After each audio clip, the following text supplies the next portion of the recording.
commence en troisième, j'ai 14 ans. Je suis diagnostiquée pour une angine, donc je prends les traitements et rien n'y fait. J'ai toujours la gorge enflée, j'ai des ganglions qui sont énormes, qui déforment un peu ma gorge. Et donc du coup, mes parents décident de m'emmener faire une radio, un scanner, un IRM, j'enchaîne. Et même les médecins, ils voient qu'il y a quelque chose de pas normal, mais ils savent toujours pas ce que c'est. Donc on nous emmène à l'hôpital, on nous demande de faire une biopsie. Donc on me rentre une aiguille grande comme ça dans le cou pour savoir de quoi est composé le ganglion. Une semaine après, le médecin nous appelle pour nous donner les résultats. On arrive du coup à l'hôpital, elle fait rentrer d'abord mes parents en premier.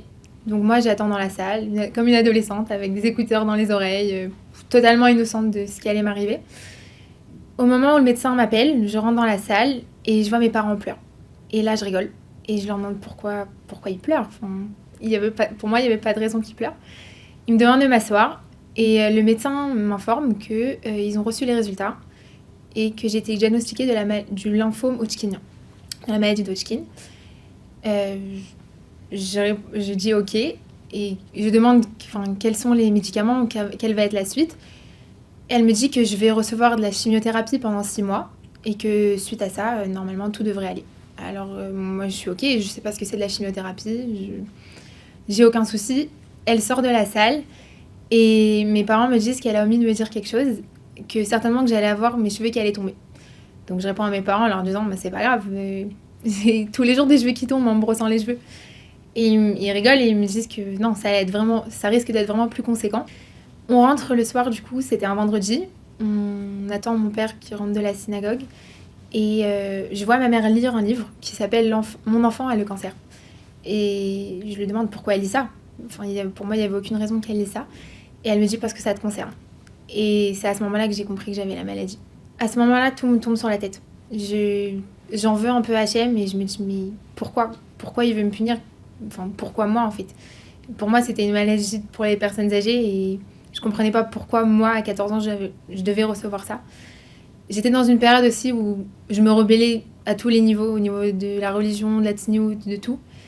J'étais une adolescente de 14 ans qui rejetait un peu tout à ce moment-là. Et puis là, ça m'a pas aidée. Et je me suis mis en position où je me suis dit, je vais subir cette épreuve, je vais fermer les yeux pendant 6 mois. Et puis ça passera, et puis ma vie, elle reprendra un jour. Du coup, à ce moment-là, la première chose qui me monte à la tête, c'est vraiment de courir acheter une perruque. Parce que je comprends ce qui va m'arriver. Et j'osais même pas sortir, j'osais pas du tout affronter ni le regard des gens dehors, ni de mes amis, ni de personne. Même à l'école, j'avais honte d'y retourner. Donc j'enchaîne avec les traitements qui durent 6 mois. Et c'est des cures de 2 mois, puis un examen à chaque fois pour évaluer l'évolution de la maladie. Tout se passe bien, Baruch Hashem, tout s'enchaîne bien, les médecins ont les résultats qu'ils veulent. Je finis mes traitements en avril. Les médecins décident de m'enlever mon cathéter. C'est une petite boîte qui est positionnée ici dans laquelle on injectait en fait les médicaments pour éviter de passer par les veines. Je rentre de l'opération et le soir même je ressens une grosseur au niveau de ma gorge. Et puis là c'était reparti. Le lendemain on est retourné à l'hôpital et au moment du coup de refaire cet examen qui s'appelle la biopsie avec l'aiguille énorme, je dis à mes parents, pour vous montrer à quel point j'étais sans espoir, je dis à mes parents mais pourquoi vous faites des télim? La dernière fois qu'on a fait des télim, j'étais malade, on a appris que j'étais malade, alors pourquoi en faire maintenant? Et ils m'ont répondu, mais prie, on sait jamais, ça peut toujours aider. Et malheureusement, on apprend la mauvaise nouvelle que la maladie est revenue. Là, les médecins sont inquiets parce que ça faisait même pas 1 mois que j'avais fini mes traitements et la maladie était déjà là. Je repars pour des traitements beaucoup plus intensifs que les premiers. Donc les médecins nous préconisent un médicament qui va durer un peu moins de 2 mois, après lequel je vais devoir faire un examen. Malheureusement, les examens montrent que la maladie n'a pas bougé. Donc là, forcément, les médecins s'inquiètent davantage et ils décident de m'injecter un médicament qui est beaucoup plus fort et avec des conséquences beaucoup plus graves, notamment la perte d'audition. Et malheureusement, même après ces traitements, la maladie n'avait pas bougé. Encore pire, elle avait augmenté. Elle avait grandi en fait. Et là, tout s'effondrait pour mes parents. Moi, j'étais un peu ailleurs, quoi. Je comprenais pas trop. Mon dossier passe en commission avec les plus grands professeurs et les plus grands médecins de France pour essayer de trouver une solution le plus rapidement possible parce que mon état est critique. pour les médecins, il n'y avait plus aucune solution. Il n'y avait plus de médicaments assez forts et j'étais vraiment à ça de la mort. Entre-temps, on consulte un grand professeur qui initialement ne voulait pas me recevoir parce que j'avais 15 ans et qu'il ne recevait pas avant 18 ans. On a réussi à le voir. Il nous parle d'une molécule qui venait d'être découverte en Israël. Une molécule qui vraiment ciblait la maladie et donc du coup, c'était pas une chimiothérapie mais une immunothérapie qui permettrait du coup de vraiment d'éradiquer la maladie sans qu'il y ait de conséquences comme celle de la chimiothérapie. Entre-temps, on avait envoyé mon dossier à Rav Führer pour essayer d'avoir une idée qui puisse nous aider.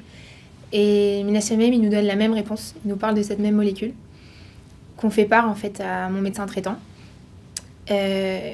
Et de là, je commence les traitements avec cette molécule. J'étais l'un des cobayes entre guillemets de France. J'étais l'une des premières enfants à recevoir ce traitement. Et ça se passe au moment de Hanouka. Donc je vais pour faire mon examen de contrôle pour voir comment la maladie a évolué. Et c'est à ce moment-là que j'ai compris, après toutes ces étapes, toutes ces épreuves, que je me suis dit, en fait, Hachem, à chaque épreuve, à chaque moment où il a décidé que lui, il voulait pas que la maladie disparaisse, c'était une façon de me pousser et de m'obliger à avancer, à apprendre des choses sur moi. C'est une période aussi où il y a eu on s'est tous beaucoup renforcés dans ma communauté, où tout le monde a essayé de prendre des choses sur lui, où ils ont essayé d'organiser des shiurim, de faire des shabbats en lisant des Teilim. On faisait aussi un cours sur le Lachon Hara. Et puis je voyais toutes ces dames qui prenaient sur elles plein de choses et moi je me sentais hyper honteuse d'être là concernée et de rien prendre sur moi. Et en fait c'est pendant cet examen, et c'était pendant, et si je dis pas de bêtises, je sais pas si c'était pendant Shabbat ou une fête et j'étais obligée d'y aller. Et je me sentais, bon déjà j'étais pas à l'aise du fait que ça soit Shabbat quoi, et que je sois dans un hôpital. Et en fait l'examen dure 1h40. Donc autant vous dire que j'ai eu le temps de réfléchir et de penser à la vie. Et pendant ces 1h40, il y a 40 minutes où en fait je me trouvais sous comme ça s'appelle un TEP scanner. C'est comme un sort de tube, comme un IRM, où je peux pas bouger pendant 40 minutes. Et c'est pendant ces 40 minutes que je me suis dit, mais si Hachem, tous les 2 mois, il m'envoie ces 40 minutes de petites beautés doutes, de moments où je dois réfléchir à ma vie et me recentrer sur moi, c'est pas pour rien. Et c'est là que j'ai vraiment commencé à prier et je lui ai dit, Hachem, je t'en prie, change les images de ce résultat, j'ai besoin que ça parte, je veux plus cette maladie. Et c'est à ce moment-là que je lui ai dit, voilà, on est censé avoir les résultats le 8e jour de Hanouka. Si pendant cette réunion avec le médecin, elle me dit qu'il n'y a plus rien, je prends sur moi de faire une Seudat Hodaya tous les 8e jours de Hanouka et de les farsam et tanes, de raconter mon histoire. Et je sentais que j'avais comme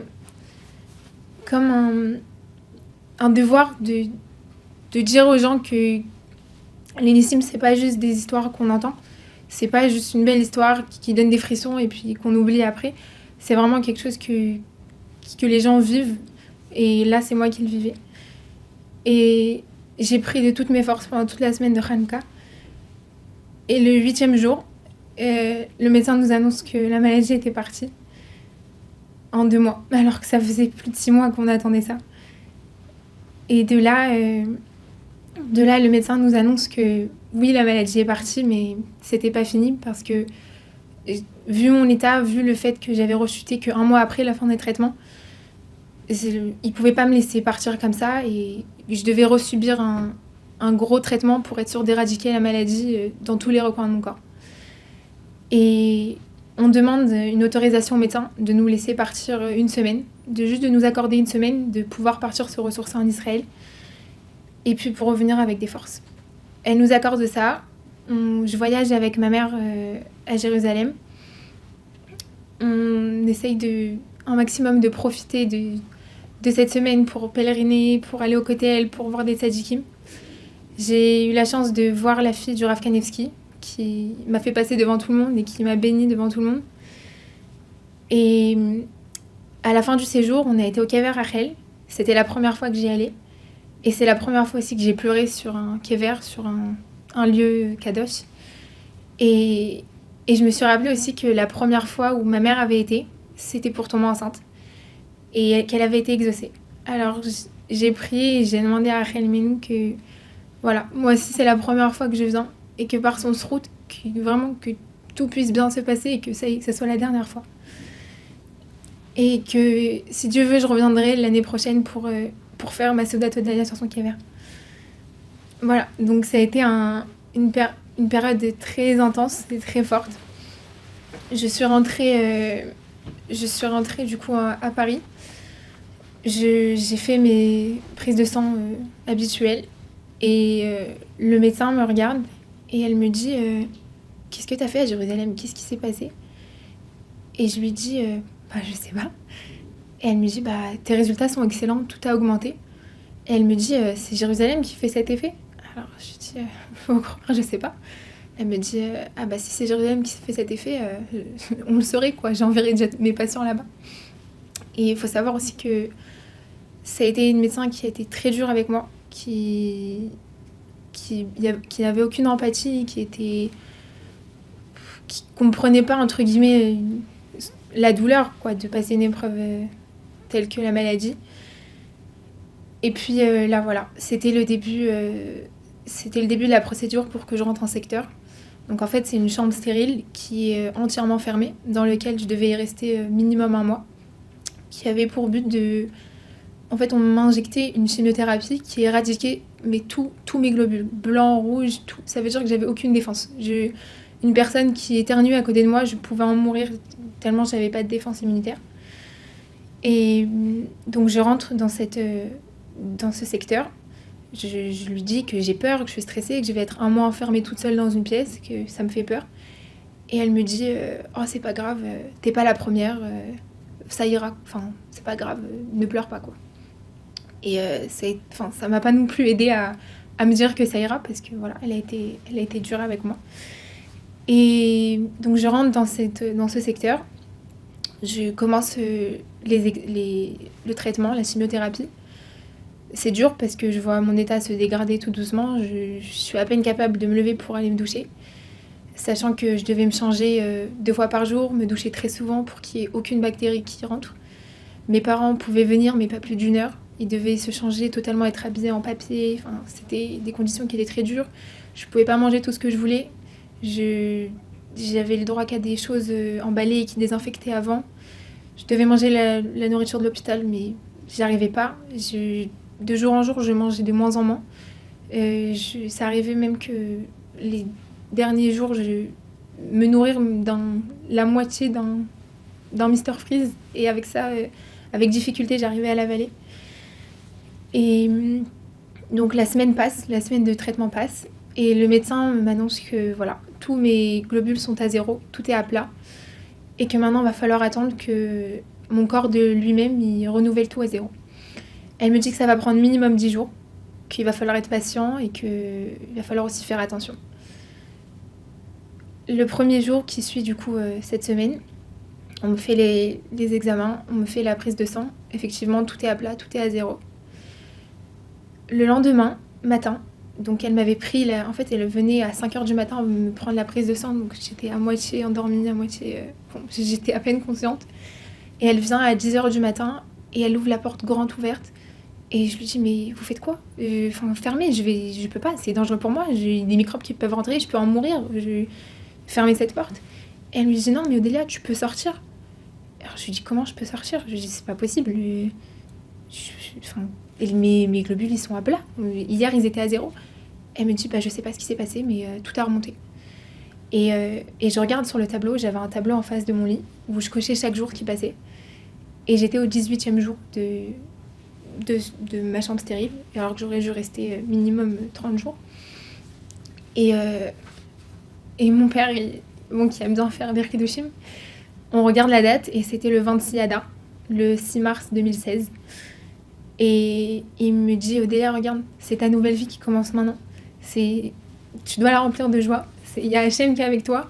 C'est le moment où Hachem, Istirpana, il a caché son visage pendant toute l'histoire de Purim. Et là, il se dévoile, genre. Et j'ai vraiment ressenti que je suis renée à ce moment-là, en fait. J'ai eu une deuxième vie, en fait. Et, et de là, ma vie, elle a totalement changé. Ça m'aide même au quotidien, au jour le jour, de me rappeler que HM il est là et qu'il m'a jamais laissée en fait. Que même quand j'étais dans ce secteur et que j'étais attachée dans tous les sens, d'un côté pour médicaments, de l'autre côté pour me nourrir, parce que voilà, je pouvais pas manger. Et j'arrivais quand même à me lever, à faire ma Hamida. Même si ça fait mal, même si c'est dur, c'est parce qu'HMI l'a choisi. Toutes les décisions que j'ai prises et que je vis aujourd'hui, c'est pendant cette période j'ai des doutes, de moments où j'ai été seule, que je me retrouvais face à moi-même, où j'ai pris ma décision de faire l'ALIA, où j'ai découvert mes talents, que j'aimais l'art, que j'aimais la science, vu que je m'intéressais aussi beaucoup et avec ma mère surtout, à ce qui m'injectait, pourquoi, essayer de comprendre comment mon corps y fonctionnait, pourquoi j'avais développé cette maladie. Et c'est grâce à ça, c'est grâce à cette période, et ma mère m'a toujours dit de remercier HM pour ce cadeau, parce que je comprenais pas au début, je comprenais pas comment elle pouvait dire que c'était un cadeau alors que je souffrais, que j'étais malade, et que ça faisait 2 ans que ça durait. Et c'est à ce moment-là où l'infirmière, elle a ouvert la porte du secteur et qu'elle m'a dit « tu peux sortir ». Et que j'ai réalisé que c'était au bout de 18 jours que vraiment que j'ai vu la main d'Hachem, que la fille qui était à côté de moi, qui était rentrée en même temps que moi dans le secteur, elle était encore là, la pauvre, et elle n'arrivait pas à s'en sortir, elle n'arrivait pas à manger, elle reprenait pas. Et j'ai compris qu'Hachem m'a vraiment pioché parmi toutes ces personnes qui étaient avec moi dans le secteur. Et que vraiment j'ai été miraculée, et qu'en fait il m'avait pas abandonnée, il voulait juste m'apprendre quelque chose, et que bien sûr que c'était un cadeau, que sans ça je serais pas là aujourd'hui, sans ça je n'aurais pas fait mon alia, j'aurais pas été acceptée à Bezalel, je me serais pas réalisée comme aujourd'hui, j'aurais pas avancé dans la Torah en fait, tout court.